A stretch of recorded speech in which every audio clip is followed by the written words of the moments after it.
হাশরের ময়দানে কোটি কোটি মানুষেরা যখন আযাব দেখে, জাহান্নাম দেখে ভয়ে পিছন দিকে দৌড়াইতে থাকবে, আল্লাহর রাসূল সাল্লাল্লাহু আলাইহি ওয়াসাল্লাম বলেছেন, ইউতানি জাহান্নামা ইয়াউমা ইদিল্লাহা ৭০ আলফা জিমামিন কুল্লু মা'a জিমামিন ৭০ আলফা মালাকিন ইয়াজুরুনাহা।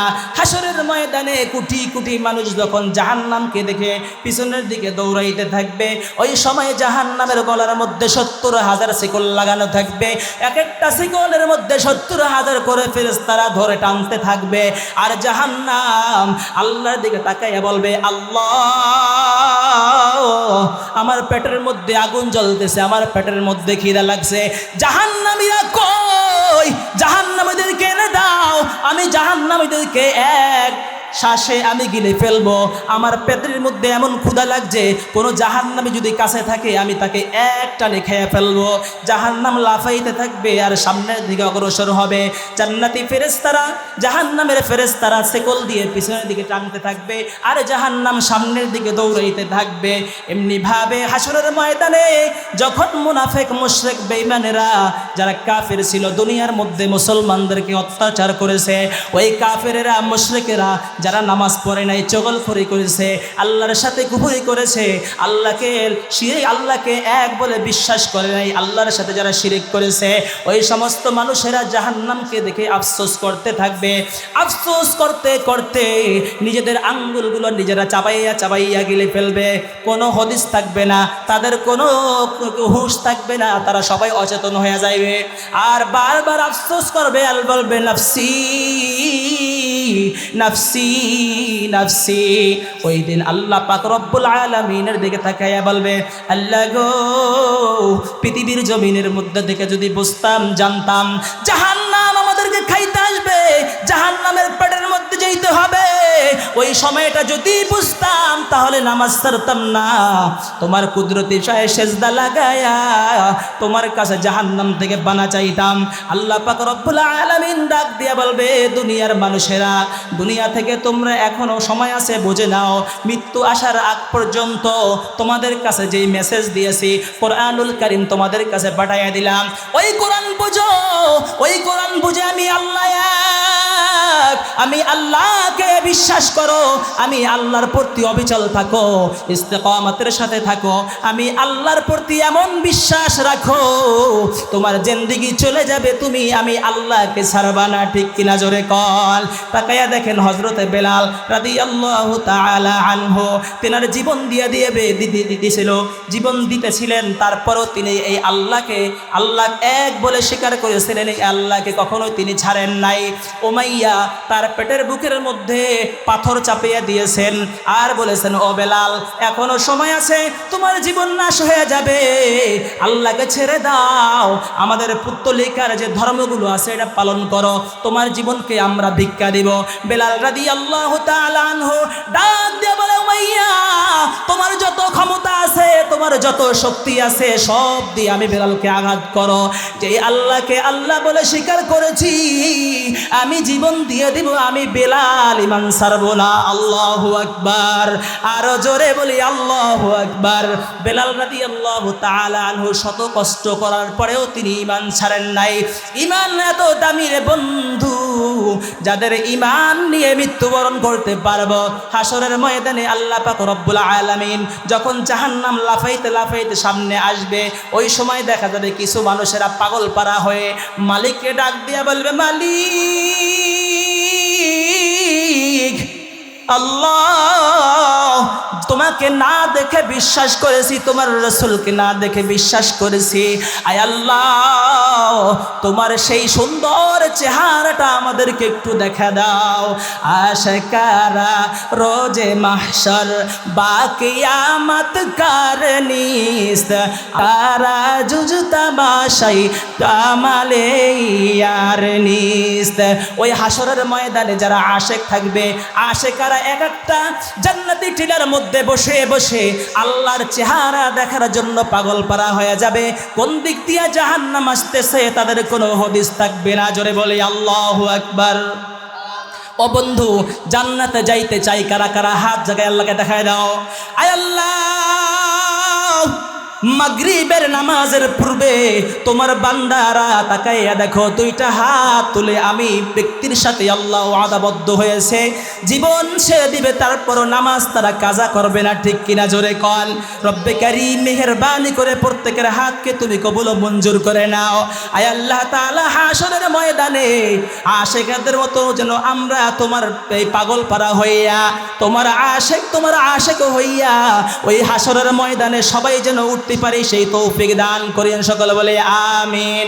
খাজা মাইনুদ্দিন চিশতি রহমাতুল্লাহি আলাইহি তিনি কোরআনের কথা বলতেছিলেন, বিভিন্ন প্রান্তে প্রান্তে গিয়ে মানুষদেরকে কোরআনের কথা বলতেছিলেন, ইসলামের দাওয়াত দিতেছিলেন, কালিমার কথা বলতেছিলেন। একটা সবাই তিনি এক জায়গায় সফরে গেছেন। সফরে যাওয়ার পর মানুষদেরকে কোরআনের কথা বুঝ দিয়েছেন, কালিমার দাওয়াত দিয়েছেন। আল্লাহ পাক রব্বুল আলামিন তার চেহারার মধ্যে এমন নূর আলোকিত দান করেছেন, তার চেহারা দেখে মানুষগুলো পাগলের মতো ছুটে এসে খাজা মাইনুদ্দিন চিশতি রহমাতুল্লাহ আলাইহির হাতে হাত মিলাইয়া সকলেই কালিমা পড়ে মুসলমান হয়ে গেছেন। জোরে বলে সুবহানাল্লাহ। তিনি এক সফরে গেছেন, সফর থেকে এসে ঘরের দরজা নাড়াইতেছেন আর বলতেছেন, মা দরজাটা খোলো। মা দরজাটা খুলে দিলেন। মায়ের সামনে দাঁড়াইয়া মাকে জড়াইয়া ধরে মায়ের কপালের মধ্যে চুমু খাইলেন, হাসি খুশি চেহারা নিয়ে মায়ের সামনে এসে সালাম দিলেন। মা ডাক দিয়া বলে, বাবা মাইনুদ্দিন, কোনদিন দেখি নাই এত সুন্দর হাসি উজ্জ্বল চেহারা, আজকে কেন এত সুন্দর চেহারা নিয়ে তুমি আমার সামনে উপস্থিত হলে? মাইনুদ্দিন চিশতি রহমাতুল্লাহ আলাইহি হাসি দিয়ে মায়ের কপালের মধ্যে চুমু দিয়ে বলতেছেন, মা আজকের সফরটা আমার সফলতার সাথে হয়েছে। মা ডাক দিয়ে বলে, বাবা কেমনে তোমার সফলতার সাথে হয়েছে ব্যাখ্যা করো। মাইনুদ্দিন চিশতি রহমাতুল্লাহ আলাইহি ডাক দিয়ে বলে, মা আমি সফর করতে গিয়েছি, সফর করে মানুষদেরকে কালিমার কথা বলেছি, কালিমার দাওয়াত দিয়েছি। 9 লক্ষ হিন্দু, 40,000 বিধর্মী আমার সাথে হাতে হাত রেখে তারা পড়েছে লা ইলাহা ইল্লাল্লাহু মুহাম্মাদুর রাসূলুল্লাহ। মা আজকে আমি সফল হয়েছি। মাইনুদ্দিন রহমাতুল্লাহ আলাইহির মা ডাক দিয়া বলে, মাইনুদ্দিন, ও বাবা মাইনুদ্দিন, হাসি পাওয়ার কিছুই নাই, এখানে আনন্দিত হওয়ার কিছুই নাই। তুমি তো সফলতা অর্জন করেছো, তুমি বলেছো না রে না, তুমি তো কিছুই করতে পারো নাই, যা করার আমি মা করেছি। জোরে বলে সুবহানাল্লাহ। মাইনুদ্দিন চিশতি রহমাতুল্লাহ আলাইহি তার চেহারাটা মলিন হয়ে গেল। মাকে ডাক দিয়া বলে, মা বেয়াদবি নিয়েন না, এখানে মানুষদেরকে বুঝালাম আমি, কোরআনের কথা বললাম আমি, কালিমার কথা বললাম আমি। 9 লক্ষ হিন্দু বায়াত গ্রহণ করলো, তারা আমার সাথে অঙ্গীকারবদ্ধ হয়েছে আর চুরি করবে না, জুয়া খেলবে না, ব্যভিচারী করবে না, মদ্যপান করবে না, আর কোনো প্রকার চগলখারির মধ্যে লিপ্ত হবে না। আমার সাথে বায়াত হইল, কালিমা পড়লো, এইগুলো কাজগুলো করলাম আমি। আর বলতেছেন সব করেছেন আমি, আপনি মা। সুবহানাল্লাহ। বিষয়টা কি আমাকে একটু খুলে বলেন মা।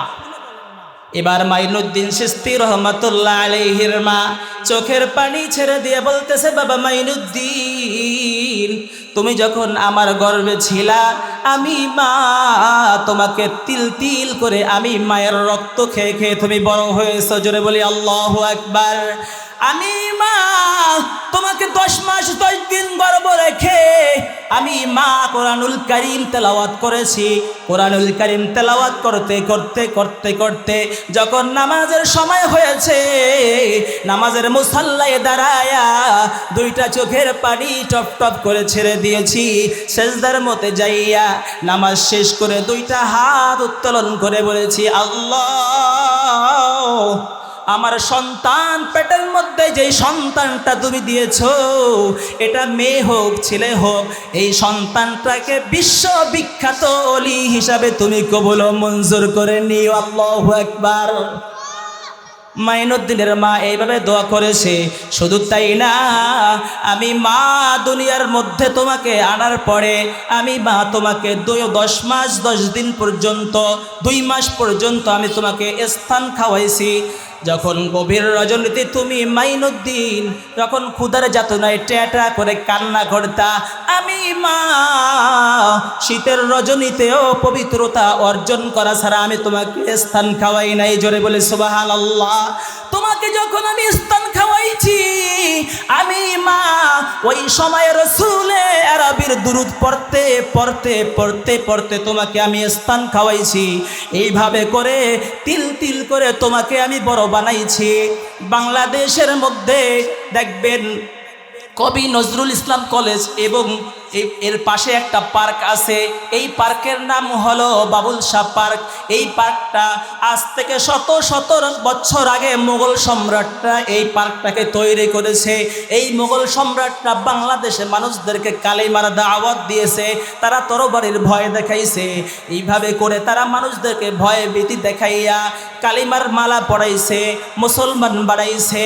মাইনুদ্দিন রহমাতুল্লাহ আলাইহির মা ডাক দেয়া বলে, মাইনুদ্দিন মোগল সম্রাটরা মানুষদেরকে তরবারের ভয় দেখাইয়া বিভিন্ন দিক দিয়ে ভয় দেখাইয়া তারা মুসলমান বানাইছে।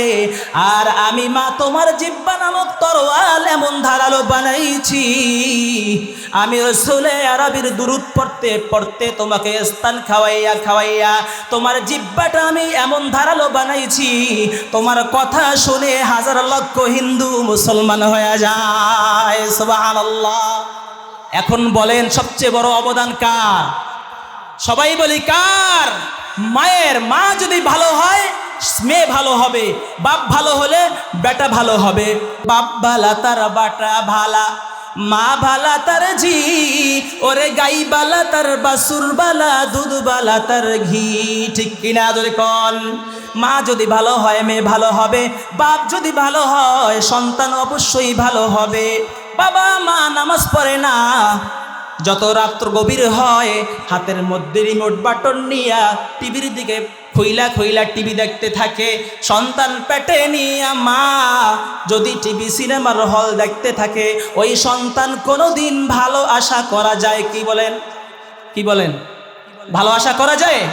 কখনোই ভালো আশা করা যাবে না। মা যদি কোরআনুল কারীম সন্তানকে পেটে নিয়ে কোরআনুল কারীম খুলে খুলে পড়ে, ওরে বন্ধু ইতিহাস সাক্ষী দেয়, তাকাইয়া দেখো আব্দুল কাদের জিলানী রহমাতুল্লাহ আলাইহির মা, তিনি সন্তানকে গর্বে নিয়া কোরআনুল কারীম তেলাওয়াত করতেছিলেন। 1 পারা 2 পারা 3 পারা 4 পারা করে 18 পারা পর্যন্ত তিনি পড়তে পড়তে মুখস্থ করেছেন। আল্লাহ পাক রব্বুল আলামিন ডাক দিয়ে বলে, আব্দুল কাদেরের মা, এই সন্তানটাকে গর্বে নিয়া কোরআনুল কারীম তেলাওয়াত করেছো, 18 পারা কোরআন পর্যন্ত তুমি মুখস্থ করেছো। আমি আল্লাহ পাক রব্বুল আলামিন ঘোষণা দিয়া দিলাম, তোমার পেটের মধ্যে যে সন্তান দুনিয়ার মধ্যে আসবে, আমি আল্লাহ পাক রব্বুল আলামিন ওই সন্তানটাকে 18 পারা কোরআনের হাফেজ হিসেবে কবুল করে নিলাম। জোরে বলি সুবহানাল্লাহ। এই জন্য মা যদি ভালো হয় আমলি হয় সন্তান অবশ্যই ভালো হবে। মা যদি আমলি না হয়, মা যদি রাস্তাঘাট দিয়ে চুল বের করে রাস্তা দিয়ে হাঁটে, ও বন্ধু হাদিস সাক্ষী দেয়, কোনো মা যদি রাস্তাঘাট দিয়ে চুল বের করে হাঁটে, যতজন পুরুষের চোখে ওই চুল দেখা যাবে, ততজন পুরুষের সাথে জেনা করার গুনাহ তার আমল নামায় জমা হয়ে যাবে। জোরে বলে নাউজুবিল্লাহ। আজকের সমাজের মধ্যে দেখা যায় মা বয়স্ক মায়েরা বোরকা পরে, আর ছোট ছোট মেয়েদেরকে 14 বছরের 20 বছরের মেয়েদেরকে বোরকা ছাড়া রাস্তা দিয়ে হাঁটায় না। ঠিক কিনা জোরে কল? বন্ধু আমার কথাটা যদি তিক্ত হয়, কোরআনের দিকে তাকাইয়া দেখো কথাটাকে আসলেই সত্য। মানুষেরা এইভাবে চলাফেরা করতেছে বন্ধু। একটা গাভীর যেরকম দাম আছে, আজকে আপনার আমার মায়েরা বোনেরা তাদের সেই দাম নাই। ঠিক কিনা জোরে কন? গ্রামগঞ্জে দেখবেন গাভীটাকে সুন্দর যত্ন করে বড় করে, সুন্দর একটা মশারি টানাইয়া ওই গাভীটাকে আস্তে আস্তে করে খড়কুটা দিয়া খাওয়ায়া খাওয়ায়া বড় করে কোরবানিতে বিক্রি করবে। ঠিক কিনা জোরে কন? কোরবানির হাটে বিক্রি করবে। এত সুন্দর করে যত্ন করে এই গাভীটাকে কোরবানির হাটে বিক্রি করতে নেয়, 3 লাখ 4 লাখ টাকায় বিক্রি করে। টাকার জন্য ওই গাভীটাকে যত্ন করে। কিন্তু আমাদের সমাজে মায়েদের বোনের সম্মান এত কম, তাদেরকে ঘরের মধ্যে না রেখে তাদেরকে উলঙ্গভাবে সমাজে রাস্তাঘাট দিয়ে চলায়। নিজের স্ত্রী তাকে মানুষকে দেখানোর জন্য একবারে সাহায্য করে হুন্ডার পিছনে বসে বন্ধু বান্ধবকে দেখানোর জন্য রাস্তাঘাট দেওয়া যায়। ঠিক কিনা জোরে কর বন্ধু। আবার কোন মা যদি সেন্ট লাগাইয়া আতর লাগাইয়া রাস্তাঘাট দিয়া হাইটা যাও, ও বন্ধু, আল্লাহর রাসূল বলেছেন লা ইয়াদখুলুল জান্নাহ, শবে বরাতের মতো রাত্রি পাইয়া, রমজান মাসের মতো মাস পাইয়া যত ইবাদত করুক, যত সেজদা করুক, যত রোজা করুক, এমনি ভাবে কোন মা যদি রাস্তাঘাট দিয়া চলো, আল্লাহ পাক রব্বুল আলামিন তোমাদেরকে কোনোদিনই জান্নাতে প্রবেশ করাইবে না। লা ইয়াদখুলুনাল জান্নাহ, তারা কখনোই জান্নাতে প্রবেশ করতে পারবে না।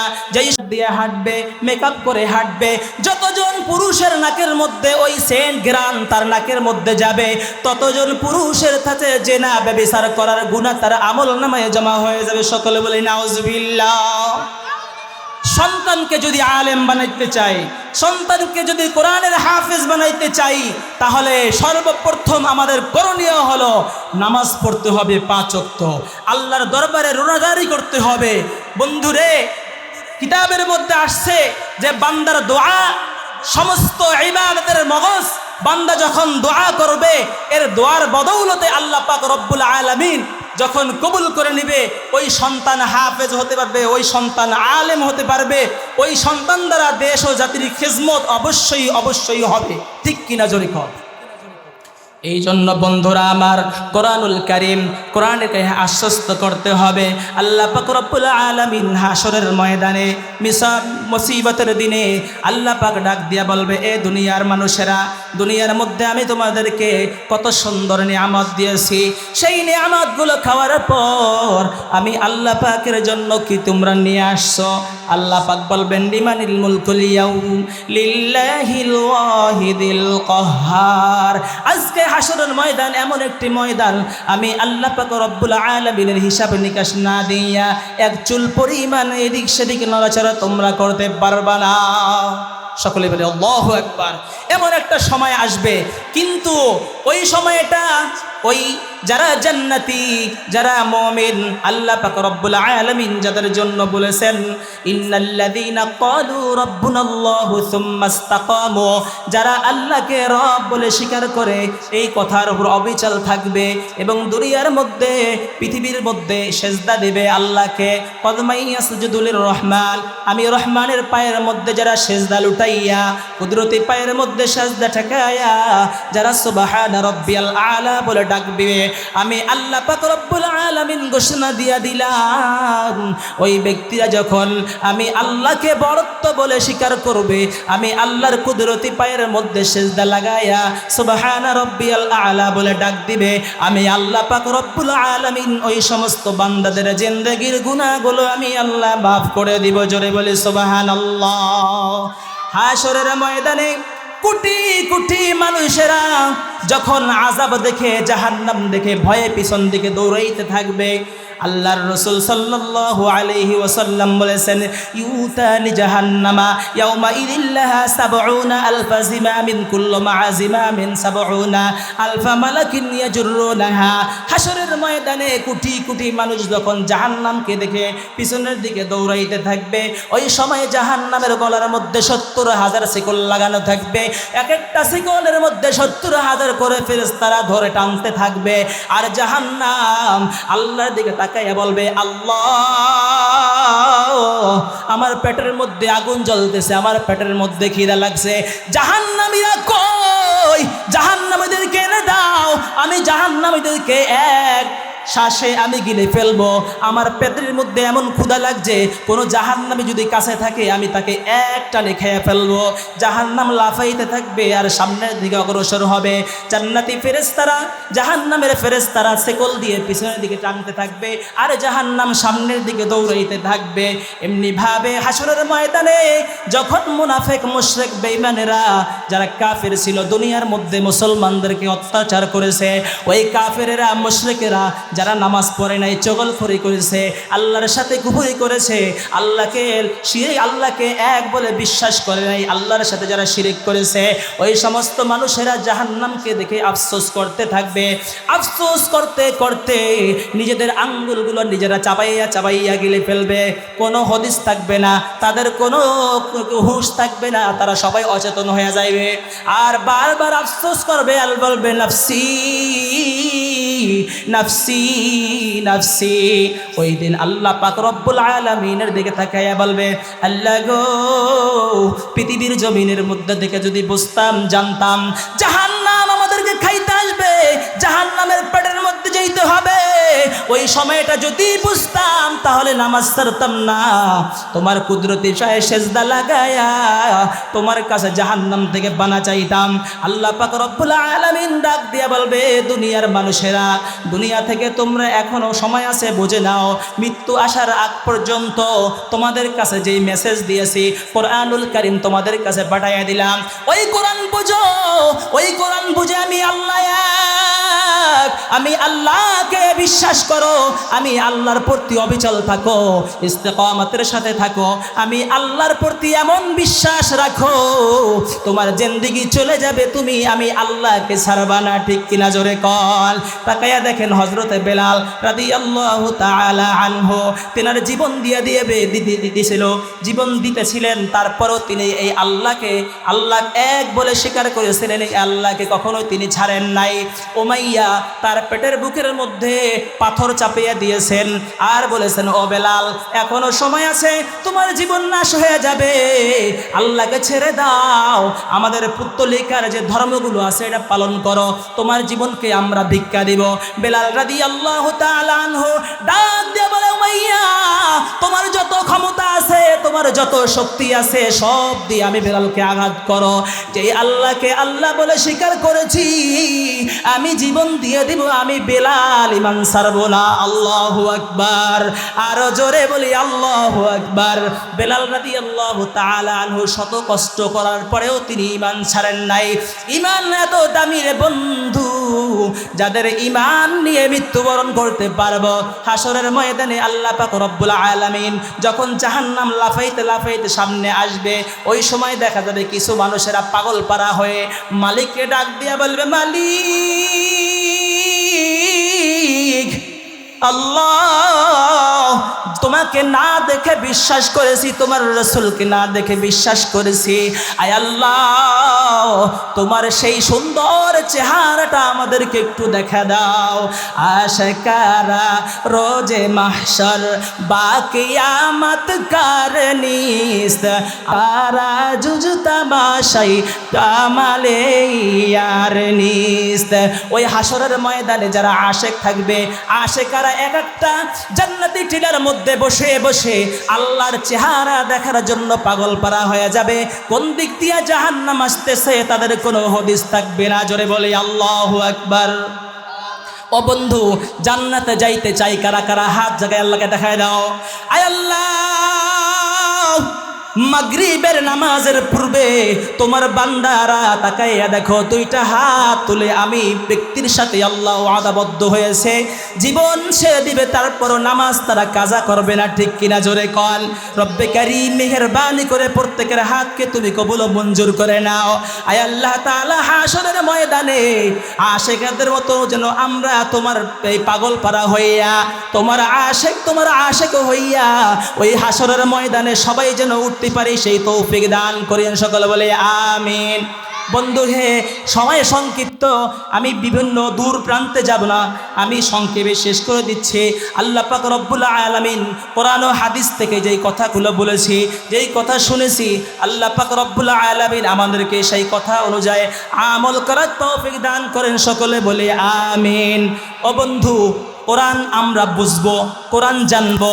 কোরআন যদি পড়তে না পারি তাহলে কোরআনের হাফেজদের কাছে যাব, গিয়ে আমরা সূরা ফাতিহা থেকে মুখস্থ করব, আলিফ থেকে শুরু করে আমরা আস্তে আস্তে করে কোরআন পড়তে চেষ্টা করব। যখন আমরা আল্লাহ পাকের কোরআন কিছু আস্তে করতে পারবো, হাসরের ময়দানে আল্লাহ পাক রব্বুল আলামিনের কাছে যদি বলতে পারি, রব্বে কারীম কারীম পৃথিবীর মধ্য থেকে কিছুই আনতে পারি নাই, তবে তোমার কোরআনুল কারীম থেকে কয়েকটা সূরা, কয়েকটা আয়াত, কয়েকটা বড় বড় সূরা আমরা আশ্বস্ত করেছি। আয় আল্লাহ, কিছু যদি না নিয়ে আসতে পারি, তোমার কোরআনুল কারীম মুখস্থ করে এসেছি। আয় আল্লাহ, এই কোরআনুল কারীমের উসিলায় আমাদেরকে মাফ করে দাও। আল্লাহ পাক রব্বুল আলামিন বলে, বান্দা, আমি আল্লাহ পাক রব্বুল আলামিনের হাসরের ময়দানে যখন তোমার আমল নামার হিসাব চাইব, তুমি ব্যক্তি কোনোদিন তোমার আমল নামা দিয়ে আমি আল্লাহর কাছে হিসাব দিতে পারবা না। ঠিক কি না জোরে কোন? আমরা পারবো? আমরা পারবো? আমরা যে ইবাদত করি, আমাদের ইবাদতের মধ্যে কত ভুল হইতেছে। অনেক বন্ধু আছি সূরা ফাতিহা সহি শুদ্ধভাবে পড়তে পারি না, নামাজের মুসল্লায় দাঁড়াইতেছি, অনেকে সূরা ফাতিহাই জানি না। আমরা ওয়াজ শুনতেছি, নসিহা শুনতেছি, কিন্তু আমাদের দুনিয়াবি সকল কাজকর্ম আমরা করতেছি, কিন্তু আমাদের কি সময় হয় না যে 1 ঘন্টা আমরা ওস্তাদজির কাছে গিয়ে পড়ি? কি বলেন, সময় করে নেওয়া যায় না? সময় আছে, কিন্তু আমরা পড়তেছি না, আলিশানি করতেছি, অলসতা করতেছি। ওই কবরে যাওয়ার আগে কোরআনুল কারীমকে সহি শুদ্ধ করে অন্তত 10টা সূরা মুখস্থ করে বিশুদ্ধতার সাথে নামাজ আদায় করি।